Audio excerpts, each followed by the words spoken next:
Bonjour à tous, vidéo autour de l'étiquette HP. Cette semaine, il y avait Top Chef. Je regarde de temps en temps et il y avait donc un participant qui s'est défini comme un HP et que ça lui permettait de penser beaucoup, d'être très créatif, etc., etc. Et puis dans l'expérience, ça s'est pas très bien fini pour lui. Et alors du coup, ce qui est intéressant, c'est que du coup, il a justifié son échec par rapport au fait qu'il était HP et que donc du coup, ça posait problème. Alors je me dis que s'il avait réussi, peut-être que ça aurait été quelque chose de positif.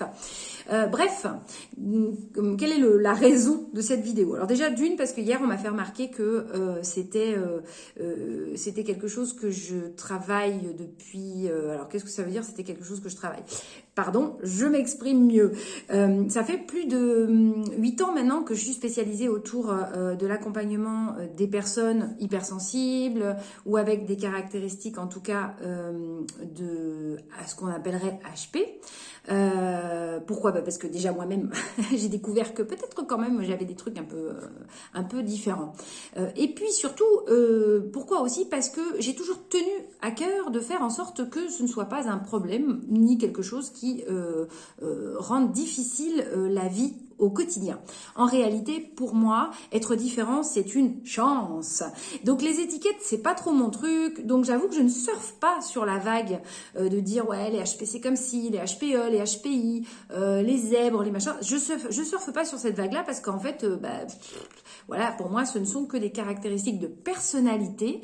Et puis la question, c'est pas dans quelle case on me range, c'est qu'est-ce que j'en fais. Parce que je peux être roux et puis le vivre très bien, et puis être roux et le vivre très mal.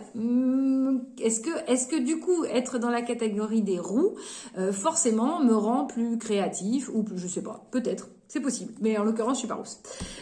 Donc je peux pas parler pour les roux, mais les rousses sont invités à faire des commentaires sur cette vidéo et à me suivre. Donc en résumé, qu'est-ce que c'est que cette histoire et à quoi ça sert? Ça sert à vendre. Bah ouais, je suis désolée, mais de temps en temps, faut le dire, il y en a qui vendent beaucoup grâce à ces étiquettes. Alors, ce qui est intéressant de voir aussi, c'est que moi, j'ai vu la différence en cabinet, parce que je travaille avec les enfants, et j'avais beaucoup de parents qui venaient en me disant, et je l'ai déjà dit dans des vidéos, mon enfant est 10. Et puis maintenant, c'est mon enfant est HP. Alors j'exagère un peu parce que c'est pas vrai.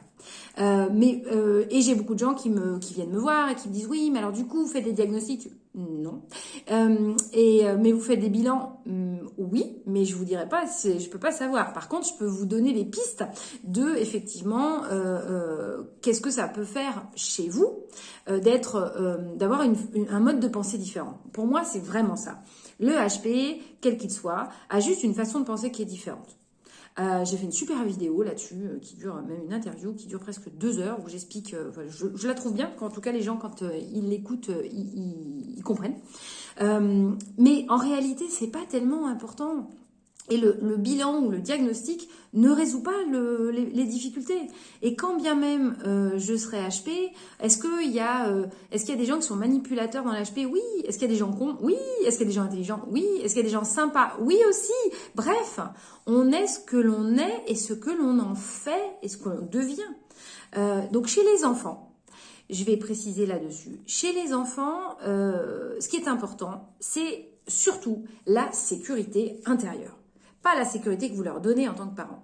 Et si ma sécurité intérieure n'est pas construite, que je sois 10, HP ou autre chose, peu importe, eh bien là, ça peut poser des problèmes. Et c'est vraiment ça qu'il faut, j'allais dire travailler, mais c'est pas le mot, mais qu'il faut accompagner. Vraiment accompagner l'enfant à développer sa sécurité intérieure. À partir de là, ça fera des ados qui seront plus sereins et ça fera des adultes plus sereins également. Donc on peut toujours travailler sur sa sécurité intérieure quand on est adulte, parce que être beaucoup dans le contrôle, c'est juste synonyme qu'on n'est pas sécure et que certainement cette sécurité, elle n'a pas été acquise à la petite enfance. Mais il y a pas de problème en fait, il n'y a que des solutions. Donc voilà, c'était juste une petite vidéo comme ça sur cette histoire de vague qui va passer. Dans quelques temps, on aura autre chose. Mais là, j'avoue que ça commence à durer, ou alors c'est peut-être parce que j'en vois beaucoup, je sais pas. Bref, je vous invite à faire des commentaires. Si vous êtes un HPE diagnostiqué et que du coup pour vous c'est super dur, super dur, super dur de le vivre, c'était comment avant de savoir que vous étiez HPE? C'était pareil? Alors peut-être que le problème vient pas de là. Peut-être qu'il faut aller chercher les solutions ailleurs.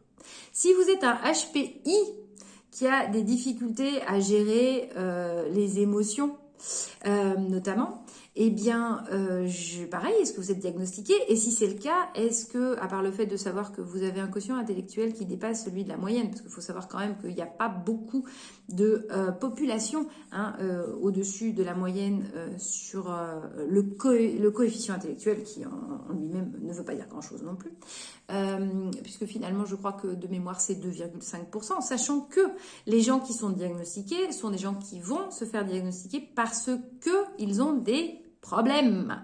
Parce que ceux qui n'en ont pas, bah vous savez quoi, ils vivent avec. Ou alors, je sais pas, ils ont trouvé des solutions. Bref, alors attention, hein, vous me prenez pas. Ici, je suis pas là pour dire que ça n'existe pas. Si vous réécoutez le début de la vidéo, vous verrez de quoi je parle.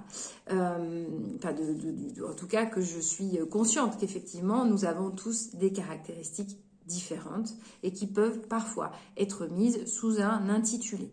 Mais ce n'est pas une raison de se cacher derrière. Ça ne me fait pas de moi ce que je suis, parce qu'une étiquette ou une identification ne fait pas de moi ce que je suis. Je ne me réduis pas à ça. Donc, je vous invite vraiment à ne pas vous réduire à ça. Et simplement peut-être d'aller consulter pour vous faire accompagner sur les choses qui sont compliquées pour vous. Et faites attention, parce que dans cet univers où il y a des étiquettes, eh bien, il y a quand même des gens qui profitent de la situation. Et des séances à 300 €, quand même. Je veux bien qu'elles soient de qualité, hein, je ne remets pas en question. Mais quand même, des séances à 300 € l'heure, ça commence à faire cher. Bref, mais c'est vous qui choisissez. Soyez la solution, soyez vous-même.